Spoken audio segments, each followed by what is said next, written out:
Hey there, YouTube. It's Wayne the Train. It's been a while, but I'm back. I still been gaining, still been lifting, still been getting stronger. Lots happened. Probably gonna make a video and tell you guys about it. I quit my personal training job, so that is terribly sad because I love training. I quit another job, but hey, we're still gonna keep trying. I got a video for you guys today about bulking, about gaining weight, packing on the pounds, because we all want to be muscular men. We all muscle mommies. I don't know if you're watching this, but we all want to be big, and that all starts with the foundation of putting on muscle. And eventually, you're gonna have so much muscle, you're gonna need to gain some weight so you can put on more muscle. How do you do that? You're gonna have to find out your caloric maintenance level. You can do this a couple ways. They have apps that will give you a estimate. You can guesstimate yourself. Just track your food in a diary for a week or two and then track your weight alongside. As long as it stays consistent, you have an average that you can then improve upon. From there, to find that surplus, you either eat more. That's what a surplus is, more. To lose weight, we eat in a deficit. This video is about bulking, so we're gaining. So when we eat in a surplus, there's several levels we can go with. We can go with like 250, 500, or even 1,000 for a really aggressive bulk. But this really depends on how long you've been lifting, the type of athlete you are, and what you're comfortable with. When I wanted to start gaining about a year ago, it's been about 13 months, 14 months, I was 182. And I realized like I was way too light. Like I used to be 215 and lost it. I thought I was 182. I didn't like it. So I went with a really aggressive bulk. I was stuffing food down my gullet. I was drinking what I could, and I had a really aggressive bulk. But depending on your body type, you may put on a lot of fat doing that in the process. I got lucky, or maybe I was simple and accidentally starved myself too much and lost muscle previously.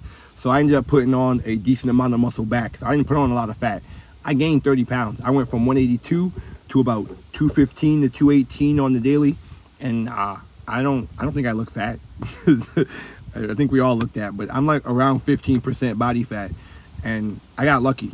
But you may not get so lucky if you're not a beginner, and so you need to keep that in mind with how much food you're eating. I look so funny without those. I can't. Whatever. You need to keep that in mind when you're eating.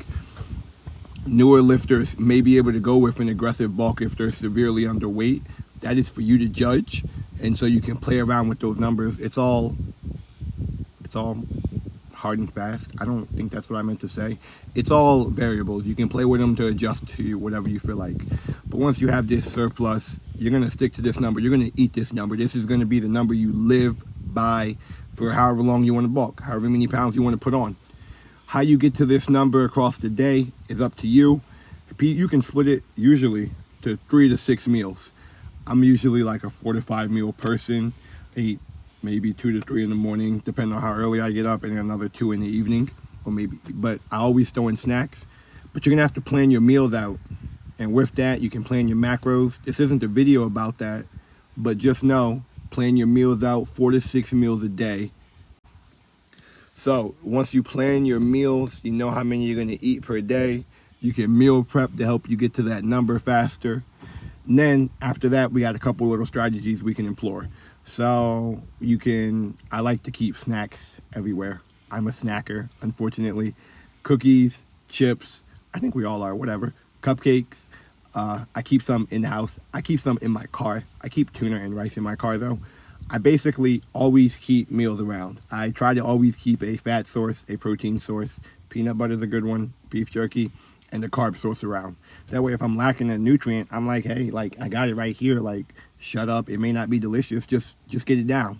But always keep snacks around. This will enable you in those little pockets of the day to stuff in food in between meals when you may not feel like cooking, but you just need to reach and eat a little more. This will also help you get a little bit closer to that macro level, because relying entirely on whole meals can be kind of frustrating, because you're gonna have to eat and eat and eat. Like, bulking is cool and all until it gets uncomfortable, because you're trying to push your body past its rate of normalcy. And so I've eaten so many meals where I don't want to eat, and I just want to vomit, to be honest. Sorry for that language, but I don't want the meal, but like I need the calories to continue to grow at this rate. And so that's kind of hard to do with meals. Snacks can help you push past that level. Another thing that can help you are shakes. I kind of count a shake as a meal depending on the contents. Like if it's got 30 or so grams of protein, if it's got carbs in there and a little bit of fat, that's a meal. It may not be the biggest, but that's a meal. So shakes are a good way to squeeze in additional meals too. A shake and a piece of fruit and a snack can go a long way in a day. It can be your fourth meal at the end of a long day. It can be your fifth meal depending on how you split those nutrients. But shakes and snacks are really going to help you along with those meals, hitting that caloric surplus. Hold on, I got my notes. It's been a while, I'm a little rusty. But even then, like after meals, full meals, snacks, if I'm feeling full or even not, if the weather's nice, I'll go outside and be active. I'll do a round of chin-ups or some push-ups or go walk my dog or chase my dog really. Or like I do something to get my body moving and to help me digest. Movement helps you digest calories and it helps get that process started a little faster. And so that can help you because if you digest faster, you can get to that next meal faster and you just won't be as hungry. You won't be as full. You'll be more hungry. And this is what you want in the bulk. After we have that, just adding that little activity after a meal, I like to stand up when I eat. I don't know if people do that. I find it feels better than just sitting down. I feel like everything is compressed when I sit down. And so standing up helps my food digest a lot better when I'm eating. And moving on, the next tip is remember to scale your food as you are eating or as you are gaining weight. The amount of food that I ate to gain weight at 182 pounds is not the same amount of food that I have to eat at 215 pounds to push a little higher. It's just not. I gained 30 pounds and I'm going to have to ramp up my protein. That's a 30-pound protein difference. That's a pretty substantial difference when you kind of calculate out the macros of the different amount of food I need to eat. So just be mindful that as you gain, you may need to scale. You may need, and while we're talking about scaling food, slide right into the next topic. You may need to scale up or down how much you eat. You may need to also switch out some of the foods you eat. Some foods can get stale. I don't know if I'll include it. I will probably include this if I can. I cannot eat eggs currently without gagging. For the past year, I've had, it was around 5 to 6 eggs every other day, about 2 to 3 times a week at the least. I didn't really go above 5 because that's too crazy. But like I ate a lot of eggs this past year, and now like the smell of eggs, my body has just a visceral reaction, a visceral rejection. Excuse me. It just rejects it, and I can't eat them. Like I can't. So that may happen to you. Whatever. Throw the eggs out. Switch them out for something else. They weren't good anyway. But just having a list, a itemized menu of what you can eat to hit your macros is going to be so useful. Like I've made lists on this video and I'm going to keep publishing them. I made one about protein. I made one about all three. So I'm going to put them up there for you guys. Take the list or just ask ChatGPT. Like it's not hard.